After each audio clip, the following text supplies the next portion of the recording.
Hello बच्चों, कैसे हो आप लोग।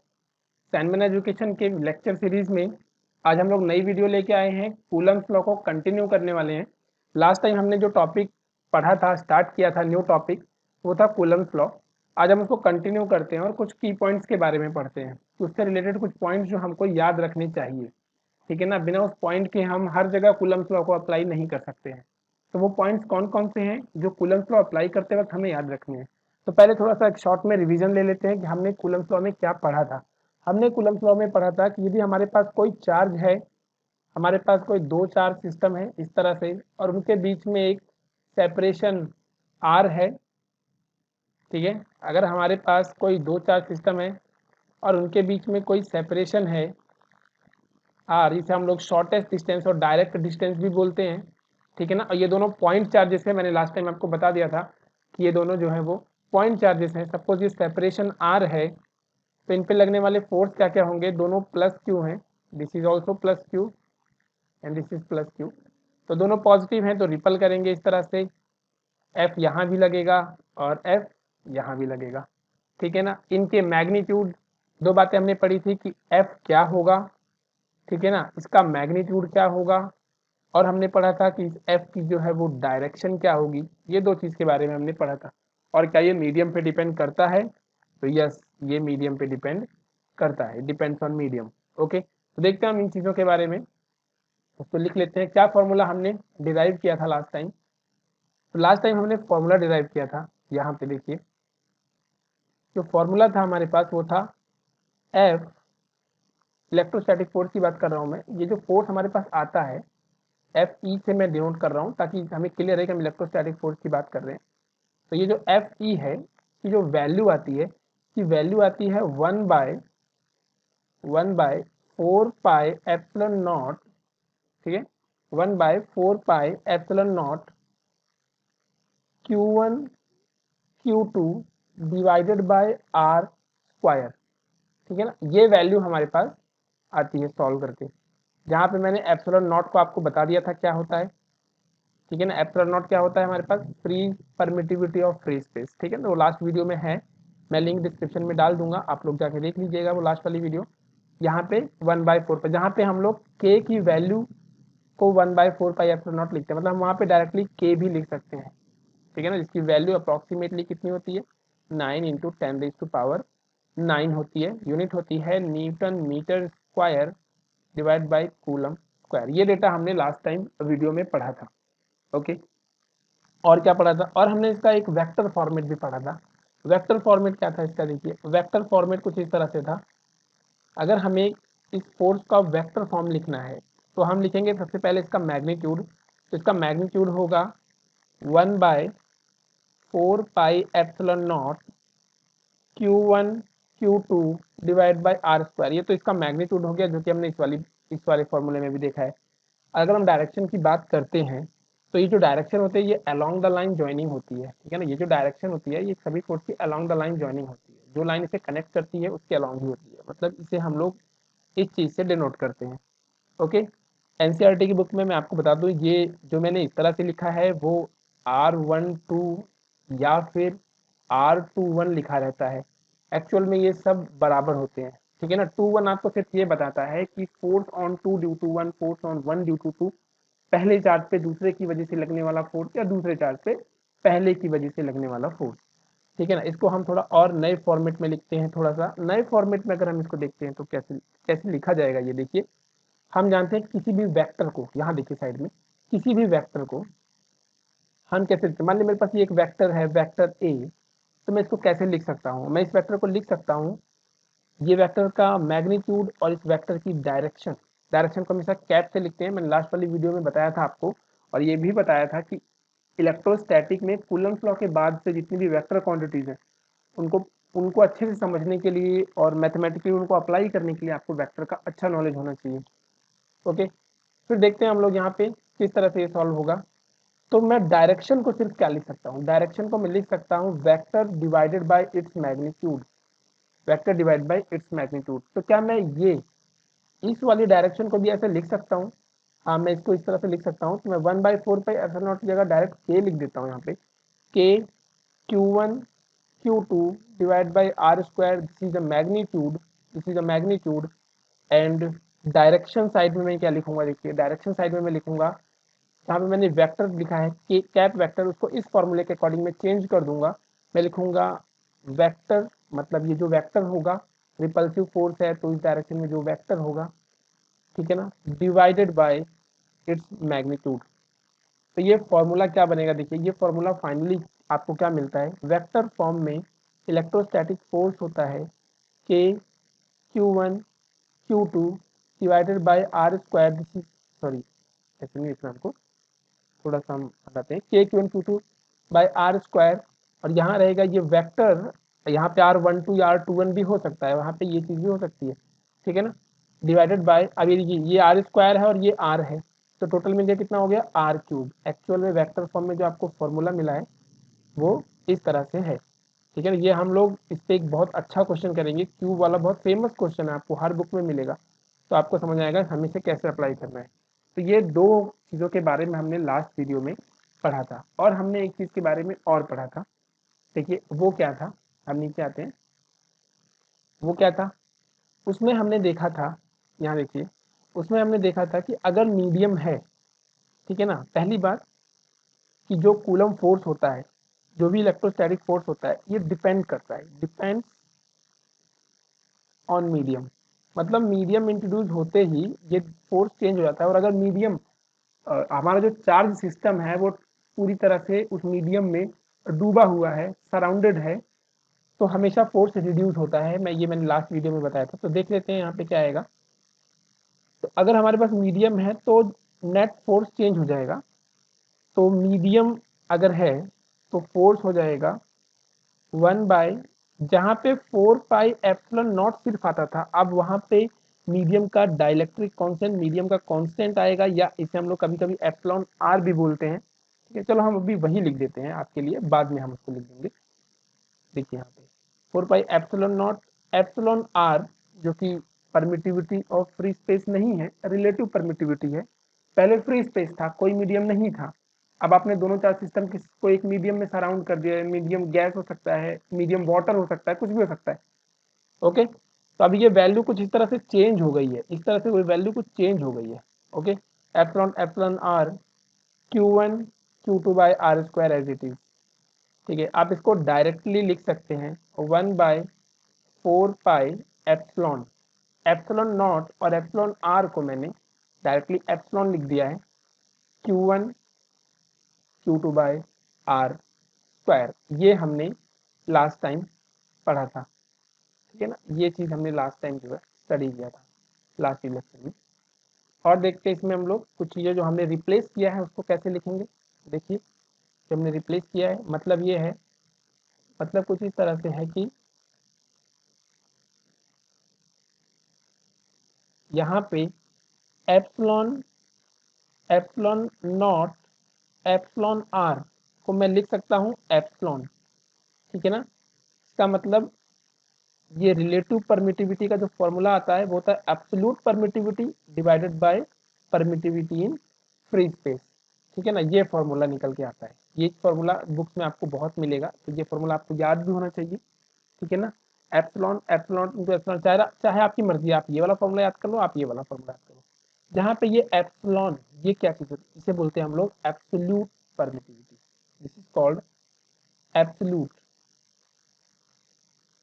Absolute permittivity, okay, this is called absolute permittivity.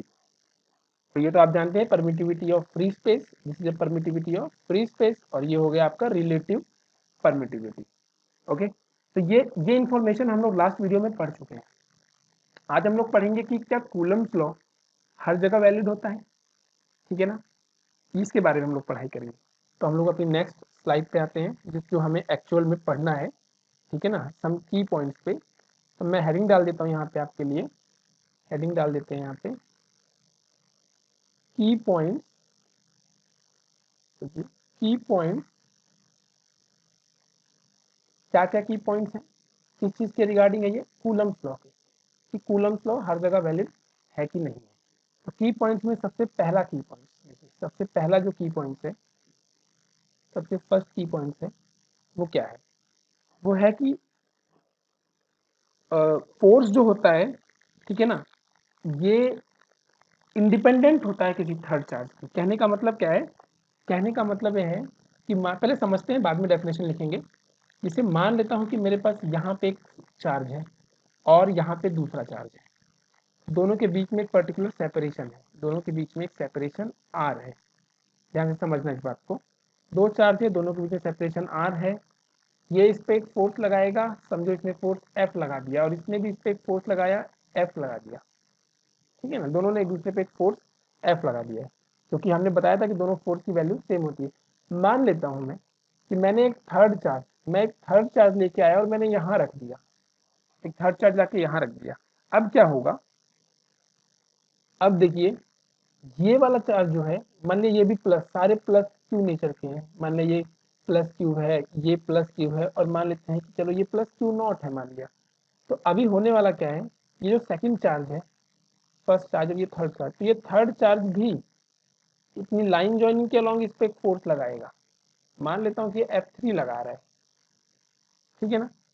अभी होगा क्या कि जो नेट फोर्स है, जो नेट फोर्स है किस पे, ऑन सेकंड चार्ज, वो हो जाएगा, वो हो जाएगा F प्लस F3, दोनों फोर्सेस का वेक्टर एडिशन, यानी F1 जो फोर्स लगा रहा है, फर्स्ट चार्ज जो फोर्स लगा रहा है, थर्ड चार्ज जो फोर्स लगा रहा है, लेकिन इन दोनों के फोर्सेस पे, इन दोनों के फोर्सेस पे थर्ड चार्ज के आने से इंडिविजुअली कोई फर्क नहीं पड़ेगा, नेट फोर्स चेंज होगा, नेट फोर्स चेंज होगा।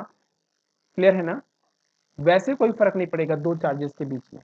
बात समझ में आई क्या, उस तरह से कोई फर्क नहीं पड़ेगा, बस इतनी सी बात है। तो ये की पॉइंट हम लिख लेते हैं, मैं इसको हटा देता हूँ स्क्रीन से क्योंकि हमारे पास स्पेस नहीं है ज़्यादा, इसको हटा देते हैं। ठीक है, चलिए लिखते हैं की पॉइंट। पहला की पॉइंट क्या बताता है हमको, देखिए फर्स्ट की पॉइंट है द फोर्स बिटवीन, जो मैंने अभी बताया वही मैं लिखने जा रहा हूँ। द फोर्स बिटवीन, बिटवीन को मैं ऐसे लिखता हूँ, आप लोग आदत डाल लीजिए। The force between any two charges. भाई चार्जेस, एक सिस्टम के अंदर दो से ज्यादा चार्जेस हो सकते हैं, लेकिन किसी भी दो चार्जेस के बीच में the force between any two charges is independent of, is independent of,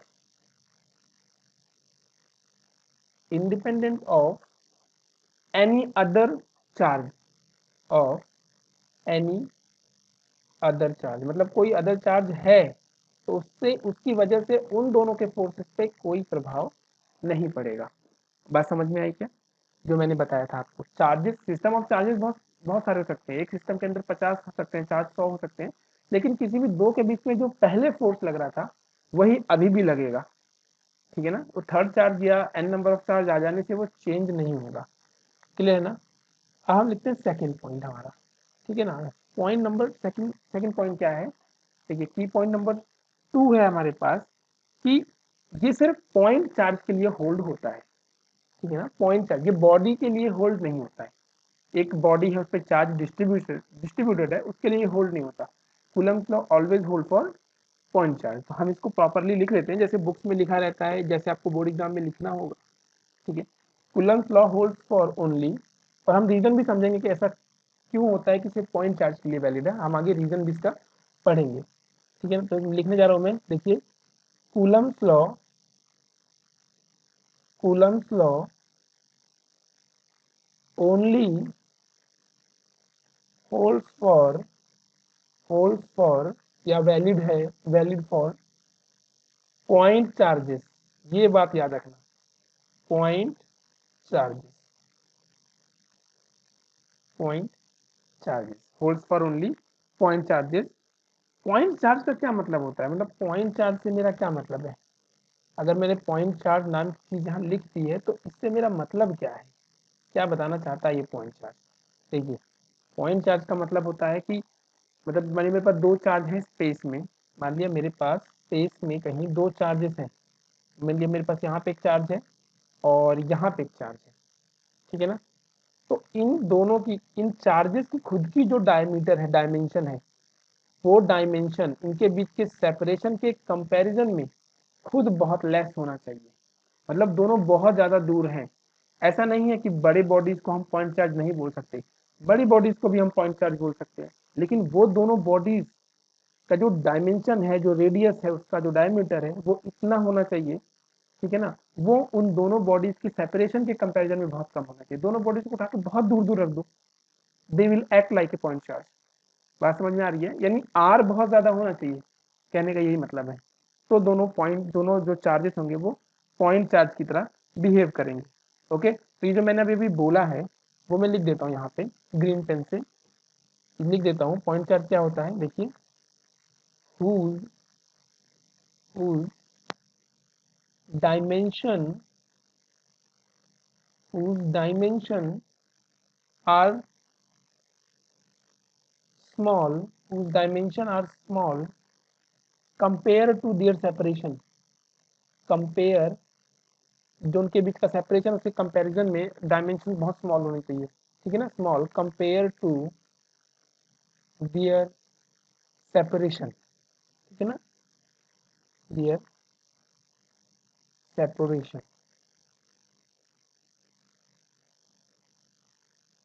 ये बात समझ में आई क्या? ये होता है पॉइंट चार्ज। कोई भी बॉडी पॉइंट चार्ज हो सकती है। मैंने बोला कि चलो इतनी बड़ी बॉडी बना दी मैंने और दो बॉडीज हैं, ठीक है, हम दोनों को बहुत दूर दूर रखेंगे, इनके बीच की जो डिस्टेंस है वो बहुत ज्यादा होगी इन दोनों के डायमेंशन के कंपैरिजन में, इनके रेडियस और डायमीटर के कंपैरिजन में। तो हम कह सकते हैं कि दोनों बॉडीज पॉइंट चार्ज हैं। बस इतनी सी बात है। बात समझ में आई? ठीक है, आगे बढ़ते हैं और नए पॉइंट्स में आते हैं हम लोग। और नया पॉइंट क्या है हमारे लिए, देखिए नया पॉइंट क्या है, थर्ड पॉइंट है,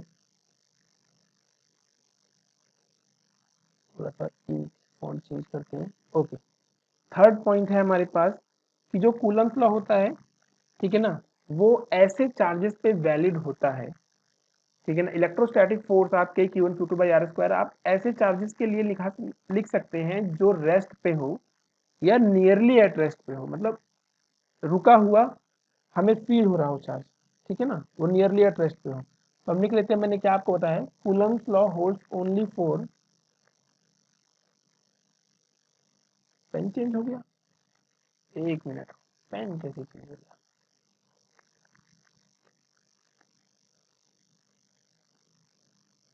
जाने दो, कोई बात, हम लिख लेते हैं। Coulomb's law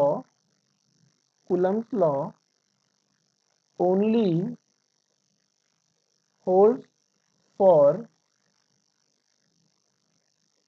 charges at rest or nearly or nearly at rest nearly at rest, मतलब ऐसे चार्जेस जो रेस्ट पे होते हैं उनके लिए ही ये कूलम्स लॉ वैलिड है। यानी के Q1 Q2 by r square ये सिर्फ रेस्ट वाले चार्जेस के लिए ही वैलिड है, ठीक है ना। और भी बहुत सारे पॉइंट्स हम देखिए, इंपॉर्टेंट पॉइंट्स तो कवर हो गए, और भी बहुत सारे पॉइंट्स हम बना सकते हैं अपनी मर्जी से, ठीक है ना, और भी पॉइंट्स हम बना सकते हैं। देखिए बना लेते हैं पॉइंट्स, कोई प्रॉब्लम नहीं है हमको, ठीक है। और देखिए पॉइंट 4 नंबर का पॉइंट देखिए, 4 नंबर का पॉइंट ये क्या है, ये कह रहा है कि Coulomb's law holds over wide range, मतलब ऐसा नहीं है कि पर्टिकुलर रेंज के लिए वैलिड है, नहीं, दो चार्जेस बहुत लंबी डिस्टेंस पे रहेंगे तो भी कूलम्स लॉ होल्ड करेगा, तो भी एक दूसरे को इंटरेक्ट करते रहेंगे वो, ठीक है ना। तो मैं लिख देता हूँ कूलम्स लॉ होल्ड्स ओवर, ये सब पॉइंट आपको बुक में मिल जाएंगे। कभी कभी थ्योरेटिकल क्वेश्चन भी कॉम्पिटेटिव एग्जाम में पूछ लेता है, ठीक है ना, हमको आना चाहिए। कभी कभी असर्शन रीजन टाइप क्वेश्चन जो एम्स में पहले आते थे वैसे क्वेश्चन भी पूछ लेता है, तो हमें इसी की इंफॉर्मेशन लर्न होनी चाहिए। Coulomb's law holds Coulomb's law holds over over wide range, wide range, wide range मतलब atomic distance from atomic distance from atomic distance to atomic distance to many kilometre to many kilometre. Atomic distance समझते हो, atomic distance कितनी होती है, approximately 10⁻⁻15 metre होती है ये, ठीक है ना। एटॉमिक डिस्टेंस होती है 10⁻⁻15 मीटर अप्रॉक्सीमेटली, ओके। तो ये होती है डिस्टेंस। आगे देखिए बहुत सारे पॉइंट्स हैं हमारे पास, आगे बढ़ते हैं हम लोग। पॉइंट नंबर 5 पे आते हैं, पॉइंट नंबर 5 पे आते हैं। और भी कितने पॉइंट्स हमारे पास इसमें हो सकते हैं। अब ये छोटे छोटे पॉइंट्स हैं, बहुत ज़्यादा इंपॉर्टेंट पॉइंट्स नहीं है। इसकी एक यूनिट होती है जिसे ESU बोलते हैं, ठीक है ना। जनरली तो हमें कूलम्स में लिखना होता है हर चीज़ को, क्लियर है। लेकिन इसकी एक और यूनिट होती है जिसे हम ESU बोलते हैं। तो एक कूलम में कितने ESUs होते हैं, 1 coulomb is equal to 3 × 10⁻⁹ ESU। ESU में भी अगर आपको क्वेश्चन मिल जाए तो आप कन्वर्ट कर लेना, ठीक है ना। ESU का मतलब होता है इलेक्ट्रोस्टैटिक यूनिट, जिसे हम लोग बोलते हैं इलेक्ट्रोस्टैटिक यूनिट, ठीक है, इलेक्ट्रोस्टैटिक यूनिट। तो ये इंफॉर्मेशन आपको याद रहनी चाहिए। हो सकता है आपके पास जो क्वेश्चन है वो कूलम्स में नहीं, ESU में दिया है और आपने ESU आज तक सुना ही नहीं कभी, तो आप सोचोगे ये क्या आ गया, ये तो सब सच के ऊपर से जा रहा है, ओके। चार्ज जो होता है जनरली माइक्रो कूलम में लिखा जाता है। मैंने आपको बता दिया था कि जो चार्जेस होते हैं वो जनरली माइक्रो कूलम में लिखे जाते हैं, ठीक है ना। मोस्टली लिख देता हूँ मैं यहाँ पे, mostly used unit of charge is micro coulomb. It is micro, ये माइक्रो का साइन है, micro coulomb, okay. Because coulomb, एक कूलम चार्ज बहुत बड़ा होता है, एक कूलम चार्ज कलेक्ट करना ही बहुत मुश्किल है। तो कैपेसिटर में बता दूंगा मैं आपको कि एक कूलम चार्ज कितना बड़ा होता है और 1 फैरेड कैपेसिटेंस कितना बड़ा होता है, कैपेसिटर कितना बड़ा होता है। हम वहां भी कैपेसिटेंस की वैल्यू जनरली माइक्रो फैरेड में ही लिखते हैं, ठीक है ना, क्योंकि एक कूलम चार्ज को का कैपेसिटर बनाना ही नेक्स्ट टू इम्पॉसिबल जैसा होता है। बात समझ में आई क्या। तो ये कुछ इंपॉर्टेंट पॉइंट्स थे हमारे पास, ठीक है, जिनका हमें ध्यान रखना है। और मैंने बता दिया था कि ये फ्रेम ऑफ रेफरेंस पे डिपेंड नहीं करते, चार्जेस ऑफ प्रॉपर्टी चार्ज की भी, क्लियर। ये चीजें जो हमारे पास लिखी हुई है, ठीक है ना, ये चीजें हमको यहाँ पे याद होनी चाहिए, ओके। तभी हम ये चीजें अप्लाई करें। इसमें सबसे इंपॉर्टेंट है पॉइंट चार्ज वाला, ठीक है ना, पॉइंट चार्ज हमारे पास होना चाहिए ये फॉर्मूला अप्लाई करने के लिए, ओके। तो हम लोग जो है नेक्स्ट वीडियो में, अभी ये वीडियो मैं बहुत स्मॉल ही बनाऊंगा, बहुत ज़्यादा बड़ी वीडियो नहीं बनाऊंगा, ठीक है ना। नेक्स्ट वाली जो वीडियो है उसमें हम लोग पढ़ेंगे कि अगर हमारे पास डाइलेक्ट्रिक स्लैब है, बीच में मैं थोड़े दिन के लिए एब्सेंट हो गया था, 1-2 दिन के लिए, तो मैं वीडियो नहीं बना रहा था, और मैंने उस लास्ट वाली वीडियो में आपको बताया था कि हम डाइलेक्ट्रिक स्लैब इंसर्ट करेंगे दोनों के बीच में, ओके। तो ये जो डायरेक्ट्रिक स्लैब इंसर्ट करने वाला सेगमेंट है ये हम लोग नेक्स्ट वीडियो में देखेंगे, और वीडियो जो है बहुत जल्दी आ जाएगी, मतलब अगले ही दिन आ जाएगी। अब मैं रेगुलर वीडियो बनाऊंगा, ठीक है। अब 11th पे भी वीडियोस बननी शुरू हो गई हैं, बस अपलोड नहीं की है मैंने। जल्दी 11th के लेक्चर पे भी वीडियो अपलोड होगी। पहला जो टॉपिक होगा वो होगा यूनिट एंड डायमेंशन, ठीक है। और ये लेक्चर सीरीज सिर्फ थ्योरेटिकल नहीं होने वाला, इसमें आगे चल के सीक्वेंस में ही बहुत सारे वीडियो आएंगे, इसमें थ्योरी होगी नहीं, प्रॉब्लम चल रही होंगी कंटिन्यूस, पार्ट 1 पार्ट 2 करके, ठीक है। क्योंकि हमें पढ़ना ऐसे ही है, हमें सीक्वेंस को इस तरह ही रखना है जैसे क्लासरूम में एक सीक्वेंस रहता है किसी भी चैप्टर का, ठीक है ना। हमको तभी समझ में आती है चीज़ें, वरना हमारे दिमाग में खिचड़ी जैसा बन जाता है। हम पढ़ तो लेते हैं, हमारा कंटेंट भी अच्छा होता है, लेकिन हम उसको एक्सेस नहीं कर पाते दिमाग में टाइम आने पे, जब हमें हमारे सामने न्यूमेरिकल होता है, ओके। तो ठीक है, मिलते हैं हम लोग नेक्स्ट वीडियो में। अगर आपको ये सारे पॉइंट्स समझ में आ गए हैं, वीडियो आपको अच्छी लग रही है, तो आप कमेंट करके सजेशन बताइए अगर कोई सजेशन है तो। अदरवाइज आप वीडियो को लाइक कर दीजिए, शेयर करिए, ओके। सब्सक्राइब कर दो अगर आप लोग नए हो यूट्यूब चैनल पे मेरे, तो आपको नहीं मालूम है ज़्यादा, ठीक है ना। तो आप इसे सब्सक्राइब कर दो और बेल आइकन को प्रेस कर दो, जिससे आपको आने वाली सभी वीडियो के अपडेट्स मिलते रहेंगे, ठीक है। और मेरा फेसबुक पेज है जहाँ पे आपको और भी इन्फॉर्मेशन लाइक नोट्स वहाँ पे अपलोड हो जाते हैं, जो कि यहाँ नहीं होते, ठीक है ना। तो फेसबुक पेज पे भी आपको एक्टिव रहना है, जिससे आपको नोट्स मिलते रहेंगे वहाँ पे। तो इलेक्ट्रोस्टैटिक, जैसे ही इलेक्ट्रोस्टैटिक का इलेक्ट्रिक फोर्स वाला portion, how to calculate force, ठीक है ना, electric force for different different type of system, जैसे ये सेगमेंट कंप्लीट होगा वीडियो में, वैसे तुरंत ही मैं इसका कंप्लीट पीडीएफ आपको नोट और न्यूमेरिकल के दे दूंगा। जो मैं न्यूमेरिकल्स वीडियो में करवाने वाला हूँ वो न्यूमेरिकल्स के नोट्स भी मैं आपको दे दूंगा और एक्स्ट्रा शीट भी उससे रिलेटेड आपको मिल जाएगी। ठीक है, ओके, टेक केयर, मिलते हैं नेक्स्ट वीडियो में, बाय।